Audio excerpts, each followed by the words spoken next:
So without this bolt-in, you can adjust to some extent. Run that and boom, everything's tight. So I did a little mod. Nordic Track Sequoia creates the Nordic Rack. And they're free all day. Yeah. Nobody wants them. And nobody ever used it after they bought it, so they're all fresh. Yeah. I'm here in Santa Cruz, and one of my best friends, Alex Work, has a really cool bike on moto setup. I've been staying here at Alex's house during Sea Otter. Alex is like a top cyclocross racer, super good mountain bike rider. He's retired. Doesn't need the money, as they say. Last year, I missed seeing you because you were busy building this. I was out riding a Mondraker in the woods while you were finishing the construction. Well, basically, I was driving along through the neighborhood, and somebody had a Nordic Track sitting out by the sidewalk. And I inquired if it was for free, and they said, well, we're not sure it works, but it's all you. And I said, all I want is the metal. The metal. This was part of the Nordic Track right here? This whole affair, all of like this and this. Oh, I see. Yeah. So, is it okay if I unclip these two? Oh, jeez, I'll never get them back on. I'm just We can see a little better. Okay, cool. So you have the stock KTM rear luggage rack, and then... It's not exactly going to be like bolt on to none of these other racks. bike. Even the 2x2 is not necessarily. You're getting a drill out, you're getting hardware, you're dropping spacers, you're going to the store twice. Yeah, but So your construction begins from above the pannier rack mount. Yeah, so what is this? This is a Jesse luggage pannier mount on this guy. Okay. And then I just went all Dan bags on it and just started chopping, grinding like A-team, you know? Yeah. And this is like 5/8 or 3. This is 3/4 square tubing. You know what it was not big enough square tubing. So I made my initial just with this tube. So I did a little hook down here. It's kind of elegant because it only bolts on right here. Oh, that's This cool. is just mechanical. Just a hook right over the edge of the Jesse mount for the pannier. Yeah, and then the whole thing comes up super tight and sexy up here. Look it up here. Look it up here. Look it up inside there. Look at that clearance. And the GoPro fit in there. So if this were to bend down, it's going to catch just the very tail of that. But it doesn't bend down because it was all A-team. And But the whole weight of the bike is essentially supported by this hook and that bolt. yeah, It doesn't rest on the luggage. Yeah, It's actually so this above is just this all KTM cantilevered rack. back here and just doing it. And then the bike through axle 15 just mil. hops up here. There's a little spacer because on my cross bike, it has a little narrower, and then on the mountain bike, it's a little wider. So I just have this little spacer piece that goes there. Do a couple hooks, a couple compression straps, come down here, grab onto whatever. I think I was grabbing onto So right you're there. not doing a tie down from the bike, the tie down's to the rack. Yeah. Okay, and so this Because- thing has a little bit of play, but it pulls it tight it's and not, it's taut. It's not tight right now. But when it's all on there and tightened down, it's pretty just solid. cranked. Yeah. And then I get extra credit points because that's an old skateboard wheel. Yeah, is this a wheelie wheel or something? A wheel, it's my wheelie bar for my 1190. Yeah, I like to ride real dirty. So yeah, the bottom bracket on, well, Let's set it up. let's set it up, man. And this is Alex's Nomad 3. Yeah, cue the 2015 Nomad 3. Hey, where's my short wheelbase people at? You put a 29-inch front wheel on that thing, it'd be very on trend for 2024. I just need to go to the other side here. Here, you get to, here, cameraman, make yourself handy. I'm too lazy to grab it from the other side. So, just stick that through there. Well, The wiggle jiggle. Tighten her down. yep. Or it. I don't want to misgender your bike. There we go. So without this bolt-in, you can adjust to some extent That's cool. where the bike rides. Yeah, how much clearance your rear wheel is going to have to the ground for your nooners. Totally, and it ends up being different for the mountain bike versus the cross bike. So you have the cross bike further back for more space or further forward? I think it ended up being a little bit, I think it might have been a little further forward. It's whatever it needed to be, but it's early, man. It's early in the morning. So you just find the happy spot though. And then don't need to get too fancy with any of the other stuff. I just take basically compression straps Yeah.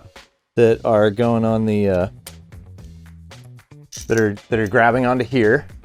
And then that pulls all the weight forward. Yeah, those are incredibly important, which is like so simple, but Yeah, and I learned that because the Rev 1 of this thing, I didn't actually have these guys on here. yeah. And I wrote it out and I was like, oh, it's just let's try a little G-out thing on the street. And I felt it go, and I got back, and these bars had just like, just bent down bent from the weight. a little bit. So that's where it got this secondary strap piece. Yeah. Yeah. And that was also fun because then I got to do a bunch of really long welds. But yeah, so then from here, you can, it's pretty straightforward. You just take a bunch of volet straps and grab onto stuff. I run the wheel.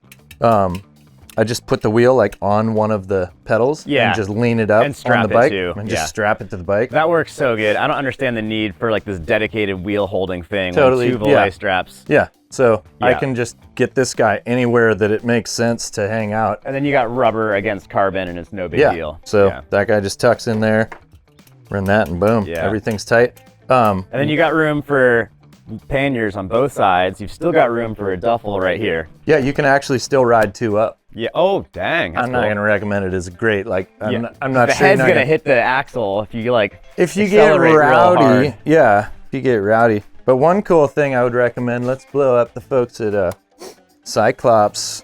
So go to the back. So I did a little mod because you kind of like my thing kind of covers up the the brake light up in there. Yeah. So Cyclops makes this thing where you can convert your turn signals into brake lights. That's cool. Which is, I mean, that's like mega bright. So I have no concerns about that now. That's super cool. The only problem with that is it's not a running light. Like if you have your bike on and running, your taillight is on steady red. Yeah. But you only get these lighting up when you have the brakes activated. Because those are still only just doing turn signals or brakes. Yeah. I have a license plate frame with LEDs in it, and my rear wheel is a lot higher, so that's pretty visible. Yeah. But my taillight as well is completely blocked. And your taillight's also kind of, I guess if it wasn't on the center stand, you might be able to see it a little more. Like you can see it a little bit, but I figure there's just this giant thing back here. I mean, it catches a lot of eyes when you have a bike on the back of your motorcycle. Yeah, you could hang some little... some streamers. Yeah, some streamers. I'll usually, because we're in California and we're lane splitting all the time, I'll usually turn my bars up a bit. Like you'll loosen the stem and you'll rotate it? Yeah, yeah. Because I'm not really worried about clipping some, a semi-mirror maybe, but more than anything, it's just I don't want to be going by and have it, whack something. Well, probably a semi-mirror again. I just don't want to hook something up high. Bam. Yeah. Pretty easy. So yeah.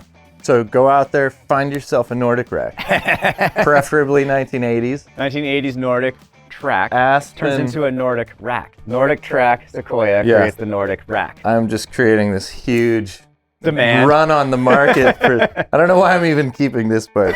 So. It was cool though. There's a Sprag clutch in a Nordic Track. Oh wow! That's literally just 2 bearings that will only spin one way. That's cool.